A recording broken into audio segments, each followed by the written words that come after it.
Ketika Anda memberi tumpangan bagi orang asing, Anda sedang melakukan untuk Tuhan.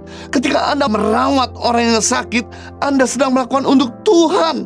Ketika kita bisa jadi perantara dengan meringankan beban orang yang sedang menghadapi kesulitan, kita sedang melayani Tuhan.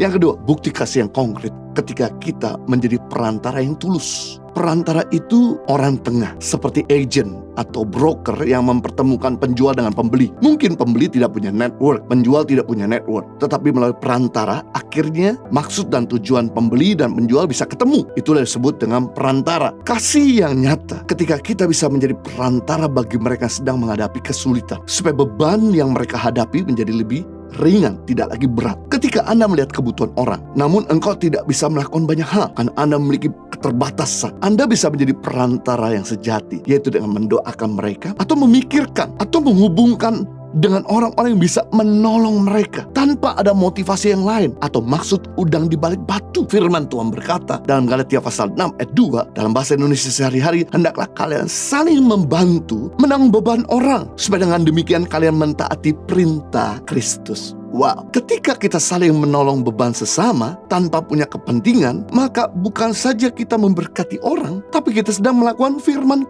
Tuhan. Bukan saja kita memberkati orang, tapi kita memberkati Tuhan. Jadi Alkitab kita kalau kita baca dari A sampai Z, berawal sampai akhir berkali-kali, akhirnya kita akan muncul satu benang merah, yaitu tentang kasih kepada Tuhan dan kasih kepada sesama. Jadi dengan kita menolong sesama, kita sedang melakukan seluruh firman Tuhan. Mungkin Alkitab kita nggak hafal, tapi dengan kita menolong beban sesama dengan tulus, kita sudah melakukan seluruh firman Tuhan. Berarti dengan kata lain, sekalipun kita hebat memberi, berapi-api melayani, rajin beribadah, tapi kalau kita nggak pernah menolong sesama dengan tulus, kita sedang tidak melakukan seluruh firman Tuhan. Itu sebabnya Rasul Paulus berkata dalam 1 Korintus pasal 13 ayat 1-3, semua radikalitasmu, semua kehebatanmu, semua karismamu dikurangi kasih sama dengan nothing, nihil. Jadi saya nggak mau apa yang kita kerjakan di dunia ini menjadi sia-sia. Itu sebabnya mari lakukan visi misimu, kerjaanmu, tanggung jawabmu, segala sesuatu berdasarkan kasih kepada Tuhan dan kasih kepada sesama. Ketahuilah, ketika Anda melayani sesama, Anda sedang melayani Tuhan. Matius pasal 25 ayat 35-36, ketika kita memberi makan kepada orang yang lapar, kita sedang melakukannya untuk Tuhan. Ketika kita memberi minum kepada orang yang haus,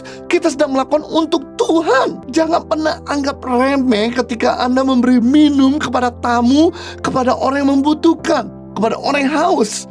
Ketika Anda memberi tumpangan bagi orang asing, Anda sedang melakukan untuk Tuhan. Ketika Anda memberi atau merawat orang yang sakit, Anda sedang melakukan untuk Tuhan. Ketika kita bisa jadi perantara dengan meringankan beban orang yang sedang menghadapi kesulitan, kita sedang melayani Tuhan.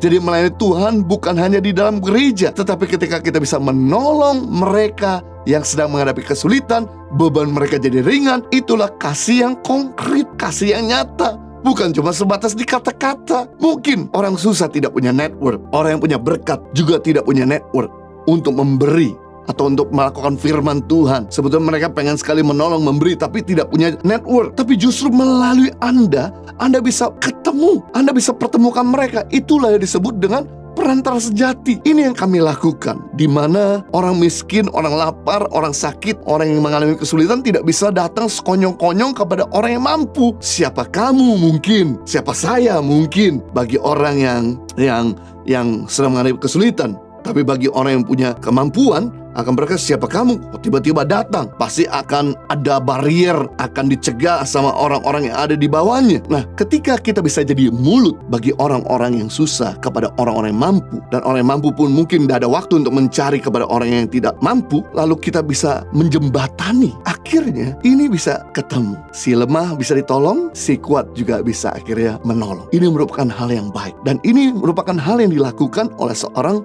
murid Yesus bernama Andreas, di mana Andreas adalah perantara sejati. Membawa, yang pertama, karya Andreas itu membawa saudara Simon Petrus kepada Tuhan Yesus.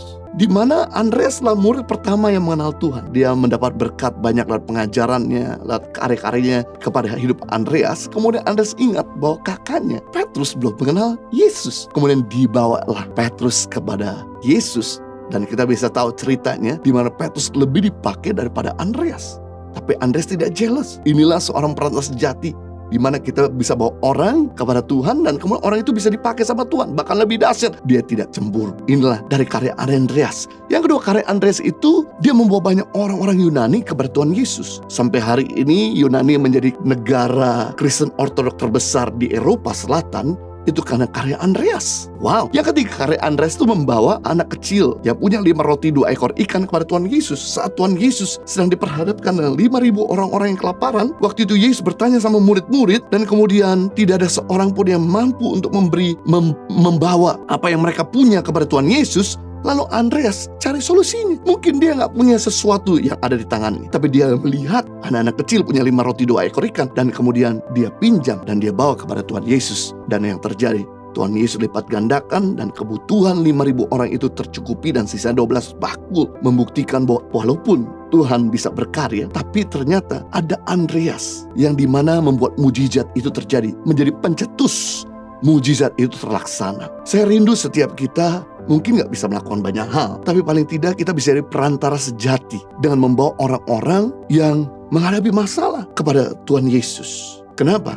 Karena ada begitu banyak problem yang tidak bisa diselesaikan secara medis, butuh kuasa Tuhan. Ada begitu banyak problem yang tidak bisa diselesaikan secara hikmat manusia, butuh kuasa Tuhan. Jadi perlu kita membawa mereka kepada Tuhan Yesus. Perlu kita bisa carikan dan pikirkan bagaimana jalan keluarnya. Karena mungkin mereka sedang menghadapi kesulitan dan pikiran mereka menjadi sempit, mereka jadi depresi. Dengan hadirnya perantara, dengan hadirnya kita, akhirnya memberikan pola pandang yang cukup baik. Kita bisa jadi perantara sejati dengan membawa orang-orang yang belum mengenal Tuhan Yesus. Mungkin orang itu tidak tahu bagaimana cara bisa selamat, bisa pergi ke surga. Tapi kita tahu ada Yesus, ada juru selamat. Sebetulnya Tuhan Yesus bisa cari network sendiri, tapi justru dia mau pakai kita untuk membawa orang-orang itu kepada dia. Apalagi saat ini banyak sekali orang yang sakit, dan sewaktu-waktu mereka bisa dipanggil Tuhan. Jika kita tahu mereka yang belum kenal Tuhan, jangan tinggal diam, supaya mereka jangan binasa di kekekalan. Perkenalkan juru selamat, ajak mereka untuk menerima Yesus sebagai Tuhan dan juru selamat.